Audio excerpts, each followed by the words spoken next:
नमस्कार दोस्तों। तो यहाँ पर डोनाल्ड ट्रंप ने अब ईरान को सीधा सीधा अनकंडीशनल सरेंडर करने को कहा है। बिकॉज आपने डोनाल्ड ट्रंप का स्टेटमेंट भी देखा होगा। उन्होंने कल ट्विटर के माध्यम से अपना स्टेटमेंट दिया कि पूरी तरीके से जो ईरानियन स्काईज हैं वो इस समय पर इजराइल और यूएस के कब्जे में हैं। वो जब चाहे जो चाहे वो कर सकते हैं। अब देखो, दोनों साइड की कंट्रीज जो हैं वो बेसिकली सेम ही क्लेम कर रही हैं। यही क्लेम सेम ईरान ने भी किया है।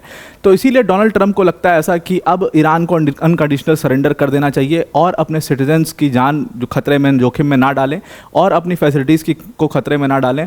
और वहाँ पर न्यूक्लियर रेडिएशन का बहुत बड़ा डर है। इसके लिए भी एक एडवाइजरी जो है वो इशू हुई है, आपने देखा। और लोग अब तेहरान छोड़ करके भागने भी लगे हैं दूसरे एरियाज़ में। तो ये सारी जो प्रॉब्लम्स हैं ये ख़त्म हो जाएंगी अगर ईरान एक अनकंडीशनल सरेंडर इसमें कर देता है। ये डोनाल्ड ट्रंप ने वहाँ पर रिक्वेस्ट किया है और शायद वो इसी अनकंडीशनल सरेंडर के लिए G7 की समिट को बीच में छोड़ करके यहाँ पर आए हैं अपनी कंट्री में वापस। अब ये सारी चीज़ें जब हो रही थी उसी समय पर ईरान ने एक बहुत बड़ा क्लेम किया। IRGC ने एक इवैक्यूएशन कॉल किया। तो डिटेल में पूरा मामला समझते हैं, पर वीडियो में आगे जाने से पहले एक बड़ी अनाउंसमेंट है अनअकैडमी टीम की तरफ से कि अब अगर आप UPSC CSC की प्रिपरेशन करना चाहते हैं तो GS+ फाउंडेशन आपको सिर्फ और सिर्फ 32,999 में अनअकैडमी आपको प्रोवाइड करा देगा। हमारे पास यहाँ पर PSIR optional, sociology optional, maths, agriculture, psychology, history, geography, anthro, PubAd, ये सारे ऑप्शनल्स मौजूद हैं। GS+ ऑप्शनल आपको सिर्फ 32,999 मिल जाएगा। ये लिमिटेड टाइम पीरियड के लिए ऑफर है। इसको आप ज़रूर से ज़रूर अवेल कर लीजिएगा। डिस्क्रिप्शन में इसकी लिंक हमने दे दी है, उस लिंक पर क्लिक करके आप इस पूरे कोर्स को अवेल कर सकते हैं। तो आई होप आपको ये पूरा समझ में आ गया होगा। अब आते हैं वीडियो के ऊपर वापस। तो बेसिकली क्या हुआ कि अब ईरान ने अपना स्टेटमेंट दिया कि हमने इस बार जो लेटेस्ट स्ट्राइक करी है इजराइल के ऊपर, उसमें हमने हाइपरसोनिक मिसाइल्स का इस्तेमाल किया है। मतलब इस पूरे वॉर में अब हाइपरसोनिक मिसाइल्स का इस्तेमाल शुरू हो चुका है। तो उन्होंने कहा कि हमने हाइपरसोनिक मिसाइल्स का इस्तेमाल किया है। हमने ऑपरेशन लॉन्च किया था, उस ऑपरेशन का नाम था ऑपरेशन ऑनेस्ट प्रॉमिस 3। और उस ऑपरेशन ऑनेस्ट प्रॉमिस 3 में हमने फतह 1 मिसाइल्स का इस्तेमाल इसमें किया हुआ है और इससे काफ़ी ज़्यादा नुकसान इजराइल को पहुंचा है।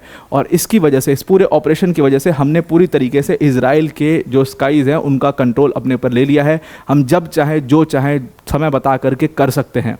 यही सेम क्लेम यूएस और इजराइल ने भी किया। उन्होंने एक दिन पहले ये क्लेम किया था कि हमने ईरान के स्काईज़ का पूरा कंट्रोल ले लिया है। उनके एयर डिफेंस सिस्टम, सब कुछ, सारे कोऑर्डिनेट्स हमारे पास हैं। सब कुछ जब चाहें तब डिस्ट्रॉय कर दें। उनकी सारी फैसिलिटीज़ हमारे पास हैं, उनको जब चाहें तब डिस्ट्रॉय कर दें। तो जब इन्होंने ये हाइपरसोनिक मिसाइल्स का इस्तेमाल किया, उसके रिटेलिएशन में इजराइल ने क्या किया कि जो सबसे इम्पॉर्टेंट मिसाइल प्रोडक्शन फैसिलिटी है तेहरान के अंदर में, खोजिर मिसाइल प्रोडक्शन फैसिलिटी, उसको कहा कि पूरी तरीके से इसको हमने डिस्ट्रॉय कर दिया है। और ये बैलिस्टिक मिसाइल प्रोग्राम जो है ईरान का, उसके लिए बहुत इंपॉर्टेंट है। ईरान के पास बैलिस्टिक मिसाइल्स के सबसे बड़े आर्सनल हैं। किसी भी वॉर में जो सबसे बड़ा डिफरेंशिएटिंग फैक्टर होता है ईरान के लिए, वो उनका बैलिस्टिक मिसाइल्स होता है। और इस बैलिस्टिक मिसाइल की अधिकतम जो है वो ईरान के पास है, उसका इस्तेमाल ईरान बहुत ज़्यादा करता है।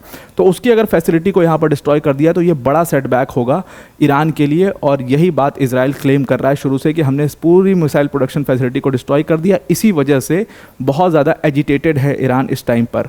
इसी मिसाइल प्रोडक्शन फैसिलिटी के ऊपर 2024 में भी एक बार इजराइल ने अटैक किया था, लेकिन पूरी तरीके से उसको डिस्ट्रॉय नहीं कर पाए थे।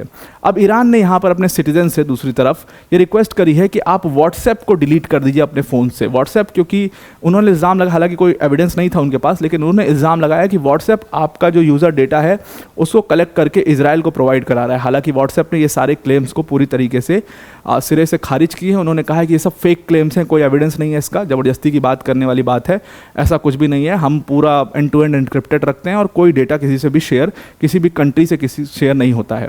लेकिन सबसे ज़्यादा महत्वपूर्ण इस पूरे घटना में बात यह है कि IRGC ने यहाँ पर एक इवैक्यूएशन कॉल इशू किया है। ये जो इवैक्यूएशन कॉल इशू किया गया, ये तेल अवीव के सिटीजन्स के लिए किया गया है, वहाँ पर नेबरहुड के लिए किया गया है।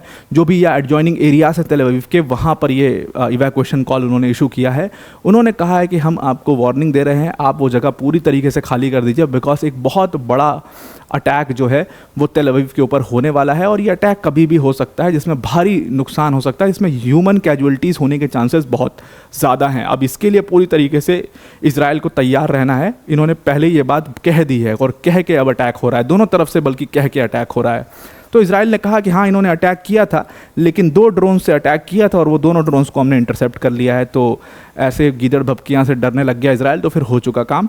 तो ईरान करता रहे अटैक, हमने बल्कि ईरान के ऊपर अटैक किया और ईरान की कई सारी जो मिसाइल प्रोडक्शन फैसिलिटीज़ हैं उनको यहाँ पर डिस्ट्रॉय किया है। तो ये दोनों तरफ से पूरी अब क्लेम्स जो हैं वो चल रहे हैं। हालांकि लोगों को देखा गया तेल अवीव को खाली करते हुए भी लोग शिफ्ट होना शुरू हो चुके हैं वहाँ से, और सेम हालात बल्कि तेहरान में तो और ज़्यादा ख़राब हालात हैं, वहाँ से तो लोग तेज़ी से भाग रहे हैं। ऐसी खबर भी वहाँ पर आई, लोकल न्यूज़ ने इसको चीज़ को खबर भी किया कि वहाँ पर कुछ कुछ रेडिएशन जो है वो उसका शुरू हो चुका है, उसका असर दिखना शुरू हो चुका है। धुआं है, स्मोक है, सांस लेने में दिक्कत है, वो सारी प्रॉब्लम्स जो हैं वो अब ईरान में होना शुरू हो चुकी हैं।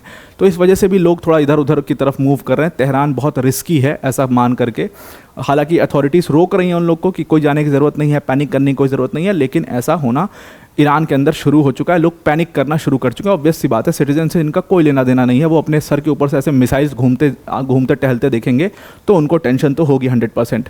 अब यहाँ पर लास्ट बात यह है कि मिडिल ईस्ट में यूएस ने अपनी डिप्लॉयमेंट बढ़ाना शुरू कर दिया है। यूएस ने पूरे अपने जो वॉर प्लेन्स हैं उनको मिडिल ईस्ट में डिप्लॉय कर दिया है। F-16, F-22, F-35 fighter aircrafts को अब मिडिल ईस्ट में डिप्लॉय कर दिया गया है। हालांकि यूएस ने कहा कि ये एक डिफेंस डिप्लॉयमेंट है, इससे हमारा किसी भी चीज़ को, इन फाइटर्स को यूज़ करने का कोई भी मंशा नहीं है, लेकिन अगर ईरान कुछ ऐसा करता है उसके लिए हम पूरी तरीके से प्रिपेयर्ड रह रहे हैं, तो इसलिए ये एक डिफेंस डिप्लॉयमेंट है। हालांकि डोनाल्ड ट्रंप के स्टेटमेंट देख के आपको बिल्कुल भी ऐसा नहीं लगेगा कि ये डिफेंस स्टेटमेंट है। वो पूरी तरीके से यहाँ पर ईरान के ऊपर डोमिनेट करना चाह रहे हैं इजराइल के साथ मिल करके। वो एकदम ईरान को इस चीज़ पे प्रेशराइज़ कर रहे हैं कि वो किसी तरीके से न्यूक्लियर डील साइन कर दे, क्योंकि बात अभी भी ओपन है, बात चल रही है और उनके पास मौका है, वो ये न्यूक्लियर डील इस टाइम पर साइन करवा सकते हैं। बस वही प्रेशर बनाने के लिए ये सारा डिप्लॉयमेंट जो है यूएस मिडिल ईस्ट के अंदर में कर रहा है। तो अब आपको ये पूरा आर्टिकल समझ में आ गया होगा। वीडियो को एंड करने से पहले अनअकैडमी टीम की तरफ से बड़ी अनाउंसमेंट है कि अगर आप यूपीएससी सीएससी 2026-27 की प्रिपरेशन करना चाहते हैं तो अनअकैडमी ने आपके लिए बड़ा ऑफर यहाँ पर लॉन्च किया है। जीएस प्लस ऑप्शनल कोर्स आपको सिर्फ 32,999 के प्राइस में मिलेगा। इसमें आपके लिए पीएसआईआर ऑप्शनल है, सोशोलॉजी ऑप्शनल है, maths optional, agriculture optional, psychology optional, history optional, geography optional, anthro and PubAd optional. ये सारे ऑप्शनल्स आपको यहाँ पर एक बार में मिल जाएंगे। इन सारे ऑप्शनल्स को आप अवेल कर सकते हो, जो भी ऑप्शनल है आपका चूज़ कर सकते हो। इंडिया की टॉप फैकल्टीज़ आपको इन ऑप्शनल सब्जेक्ट्स पढ़ा रही होंगी। डिस्क्रिप्शन में हमने लिंक दी हुई है, उस लिंक पर क्लिक करके आप इन ऑप्शनल सब्जेक्ट्स को और जीएस के बैच को ज्वाइन कर सकते हैं। लिमिटेड टाइम पीरियड के लिए ऑफर है, उसको जल्दी से जल्दी अवेल कर लीजिए। तो अब आपको पूरा आर्टिकल समझ में आ गया होगा। आज के लिए इतना ही। Thank you and have a nice day.